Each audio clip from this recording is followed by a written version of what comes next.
Sveiki visi, dar kartelį užsukę į šį jūsų kanalą. Mano vardas yra Beata. Jei šis įrašas yra pirmasis šio kanalo įrašas, kurį žiūrite, tai maloniai kviečiu užsiprenumeruoti šį kanalą, pasižiūrėti ankstesnius įrašus ir žinoma laukti tolimesnių, ateityje, kaip sakant, naujesnių video. Ir žinoma nepamiršti pakomentuoti, palikti savo pageidavimus, prašymus ir taip toliau ir panašiai ir pasidalinti. O šiandien aš nutariau jums nufilmuoti tą, kaip jis vadinasi, tagas, ar ne, tas klausimynas, kažkaip man keistai skamba lietuviškai tagas, bet žodžiu klausimynas apie kvepalus, išpratėjusi dėl kvepalų, nežinau, net tikrai nemeluosiu, neieškau lietuviškai ar yra kažkoks tai, kas nors yra daręs kažkokį panašų tą tagą, aš radau, tiksliau neradau, turiu klausimus ispanų kalba, tai aš verčiu iš ispanų kalbos į lietuvių kalbą, tai sakau, net neįsivaizduoju net ispaniškai, nes esu mačiusi tik vieną video, neįsivaizduoju, ar yra daugiau, nežinau, ar yra angliškai ar ne, bet man pasirodė labai įdomus šitas klausimynas apie kvepalus, tad kvepalų mėgėjai, būkite pasiruošę, jeigu jums įdomu išgirsti mano atsakymus į 15 šio klausimyno klausimų, tai likite žiūrėti šį video. Taigi pradėsime. Pirmasis klausimas yra, kiek iš viso turi kvepalų, bet kvepalų tai čia plačiaja prasme, ar ne, gali būti ir tų body spray, taip sakant, ir panašiai. Tai aš turiu 12 šiuo metu, nežinau, čia daug ar mažai, prieš kelius metus turėjau gal vienerius ar dviejus kvepalus, bet yra žmonių, kurie turi 30, 40, 50, tai manau, kad tas 12, skaičius 12 yra maždaug normalus, jeigu taip galima pasakyti. Kitas klausimas yra, kurie tavo kvepalai yra patys brangiausi ir šiuo metu, anksčiau buvo, man atrodo, kiti, bet šiuo metu turėtų būti šitie La Vie Belle iš Lancome, bet to, kad tai yra iš Lancome, šitas buteliukas, šitame butelike yra 100 ml, tai sakykime ir dėl kiekio yra brangesnis, žinoma, nes jeigu yra mažesnis buteliukas, būtų mažesnis buteliukas, tai kainuotų mažiau, tai iš visų šiuo metu turimų, tai manau, kad šitie kvepalai yra brangiausi. Trečiasis klausimas, kurie kvepalai yra pigiausi ir taip užmečiau akį ir manau, kad turbūt turėtų būti šitie, nors turiu porą kvepalų, kurių kainos tikrai nežinau, nes buvo jie padovanoti man. Bet šitie, aš juos turėjau daugybę metų, irgi kainos neprisimenu, bet kadangi aš juos pati prieš daugybę metų įsigijau ir tuo metu tikrai neturėjau galimybės pirkti labai brangių kvepalų ir be to buteliukas yra labai mažas, 20 ml tik tai manau, kad šitie kvepalai turėtų būti iš pigiausių, sakykime, mano turimų, tai yra Gabriela Sabatini, iš tiesų nesu mačiusi niekur kitur, tik Lietuvoje, bent jau iki šiol šias kvepalus, net nežinau kaip jie vadinasi, ant buteliuko, kaip matote, parašyta tik Gabriela Sabatini, bet pirmą kartą aš įsigijau prieš daugybę metų, dabar pakartoju, galima pasakyti, irgi jau prieš nemažai laiko, bet manau, kad turėtų būti patys pigiausiai, jūs kažkada pirko arba drogę, arba euro. Ketvirtasis klausimas yra kvapas vasarai, ne, tavo pasirinkimas, sakykime, kvapo pasirinkimas vasarai arba šilumai karščiui artėjant ar atėjus. Tai, nuoširdžiai sakant, tai man nesvarbu karšta, šalta, žiema, vasara, pavasaris ar ruduo. Iš tiesų, pasirinkimas, sakykime, aš pasirenku kvepalus, na, pagal tos dienos ar nuotaiką, arba tiesiog, kas man šauna į galvą, sakykime, tą dieną, bet, na, teoriškai sakoma, ar ne, kad vasara, kadangi labai karšta, tai labiau norisi gaivesnių kvepalų, žiemą labiau saldžių, sakykime, nors čia, man atrodo, nuo asmens tikrai priklauso ir nuo nuotaikos, bet, sakykime, kad parodysiu dviejus, kurie, man atrodo, ganėtinai vasariški, tai pirmieji šitos aš jau irgi turiu 2-3 metus ir nenoriu niekaip pabaigti, nes juos galima rasti tik tai per katalogą, čia nieko nepažįstu, tai aš turiu minį šitie kvepalai iš Avon, kurie vadinasi Femme. Man atrodo, jie tikrai labai moteriški, labai tinkami. Jie ganėtinai saldus, bet pernelyg saldus tikrai nėra, tai manau, kad vasarai tikrai tinkami ir beprotiškai skaniai kvepia. Aš tikrai jums rekomenduoju, jeigu turite iš ko pirkti, sakykime, ne per tą katalogą, tai tikrai pasižiūrėkite kataloge. Kartais nėra šitų kvepalų, tikrai pauostykite tą mėginėlį, sakykime, kuris būna tikrai labai faini kvepalai. Ir kiti kvepalai, kurie, man atrodo, net jų pats vardas šaukėsi vasaros, sakykime, tai šitie iš Elizabeth Arden, Mediterranean. Ir tikrai šitos kvepalus aš jau juos esu pirkusi ne vieną kartą, kaip sakant, pakartojus jau gal 3 kartus. Man jie labai beprotiškai patinka ir jie, nu tikrai mane nukelia į paplūdimį, prie jūros, taip sakant. Nežinau, žodžiu, tų visų natų negalėčiau jums pasakyti, ar yra čia gėlių, ar vaisių, ar kokio kvapą, bet man tikrai atrodo, kad šitie kvepalai vien jau dėl buteliuko spalvos ir dėl pavadinimo tikrai skirti.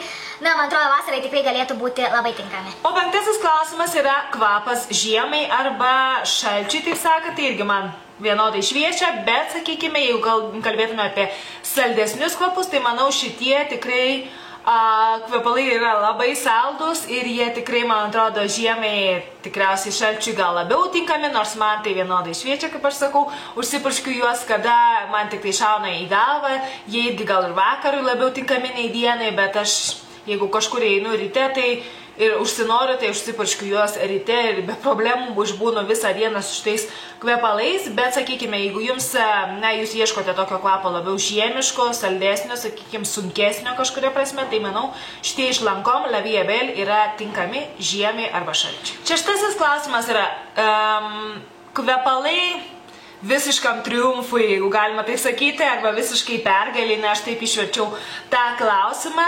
Sakau, nesu ieškojusi šito klausimyno lietuvių kalba, neįsivaizduoju, ar egzistuoja, bet aš taip išverčiau tą klausimą.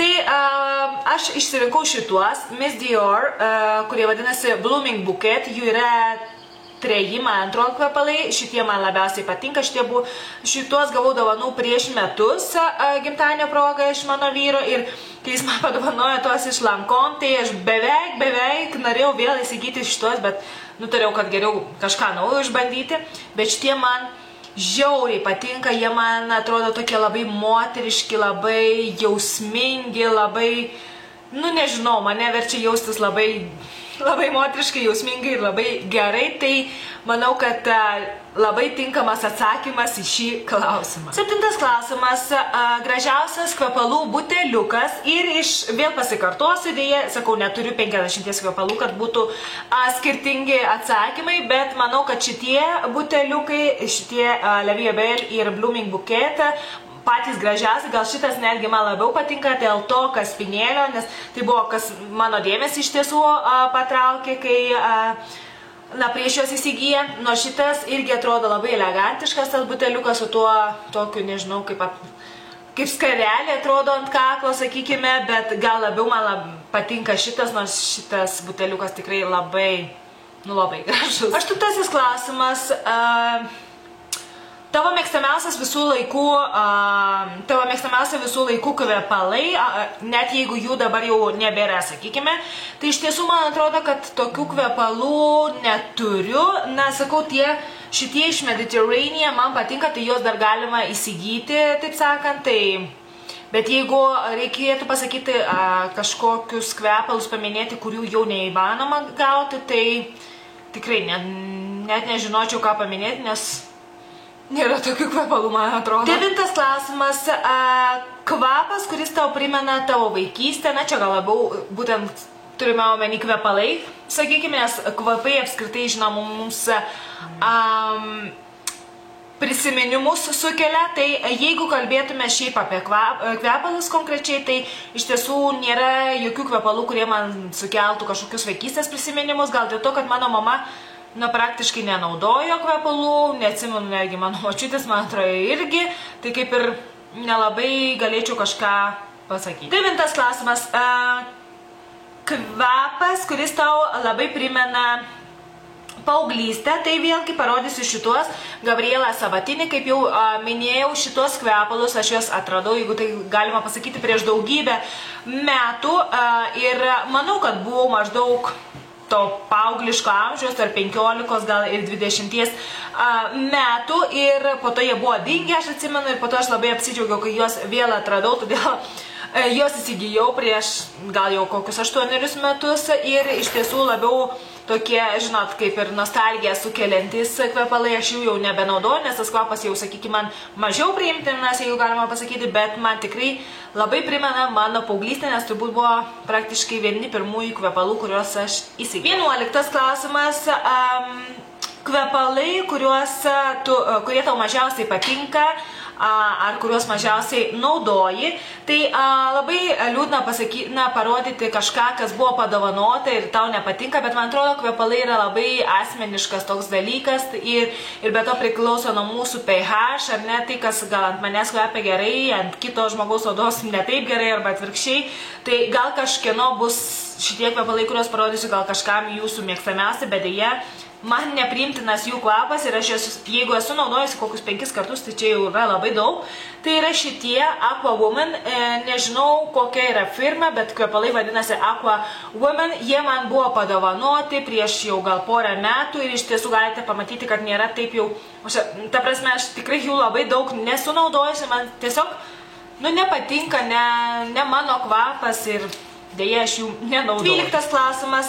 Kvepalai, kuriuos naudojai arba naudotum per savo vestuves, na tai jau mano vestuvės įvyko, taip sakant, ir dėja, aš turiu blogą atmintį, bet tuo metu aš tikrai neturėjau daug kvepalų, su savim atsivežiau gal 2 kokius, jeigu tai daugiausiai turbūt, tai aš manau, kad tuomet naudojau šituos kvepalus, vėlgi Mediterranean iš Elizabeth Arden, tikriausiai 95%, kaip sakant, 95% tikslumu galėtume pasakyti, tikriausiai nesabejoju, kad naudojau kažkuriuos kitus kvepalus, nesakau, neturėjau atsivežusi su savimi tiek daug, tai manau, kad buvo šitie. 13 klausimas. Kvepalai, kurių nepatinti, sakykime, tau nepatinka užuosti ant kitų žmonių, tai sunku man būtų pasakyti, todėl kad, aš tikrai nepažįstu visų kvepalų esančių šiame pasaulyje, taip sakant, tai galėčiau tik turbūt tą akimirką pasakyti, kad, žinai, man patinka kaip,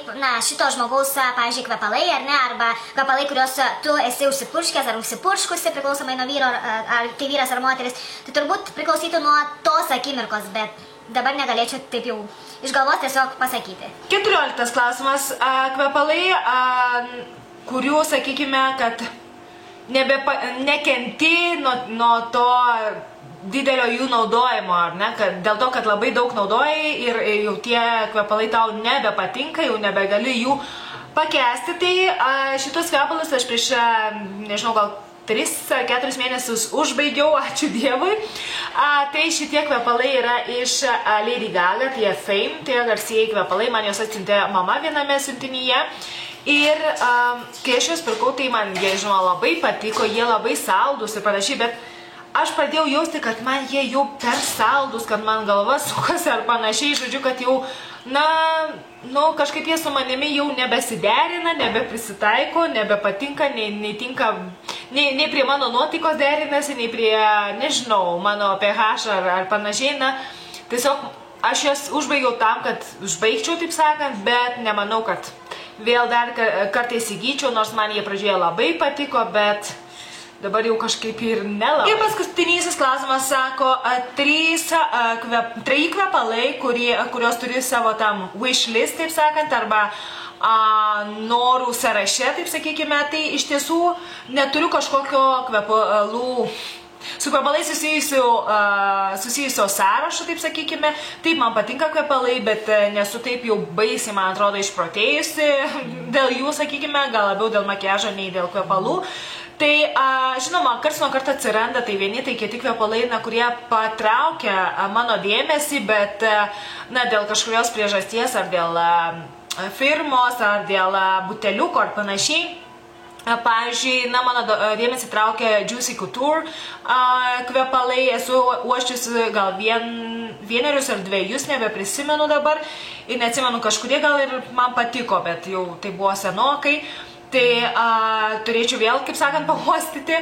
Tie Black Opium iš Yves Saint Laurent firmos irgi mano dėmesį, sakykime, traukia, bet aš šitų kvepalų tai nesu uoščiusi, tai nežinau, ar man jie patiktų, bet tiesiog man kelia smalsumą, sakykime, bet iš tiesų neturiu tokio kažkokio sąrašo ypatingo ar panašiai, jeigu aš noriu kažkokių kvepalų, tai tuomet ir, kaip sakant, ir ieškau, ar ne, ką norėčiau išbandyti, ar įsigyti, ar kad man padovanotų, ar panašiai, bet iš tiesų kažkokio sąrašėlio, tai tiek iki čia tas tagas ar klausimynas apie kvepalus. Jeigu jums jis patiko, tai būtinai pasidalinkite šiuo filmuku ir padarykite taip pat savo kanale, jeigu turite kanalą, šitą klausimyną.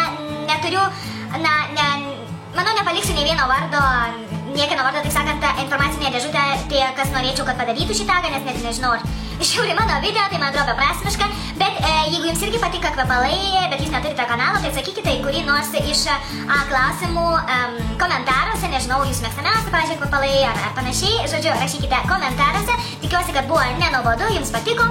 Siunčiu jums daug bučkių, nepamirškite užsiprenumeruoti, pasidalinti, pažiūrėti ankstesnius įrašus ir mes pasimatysime kitą kartą.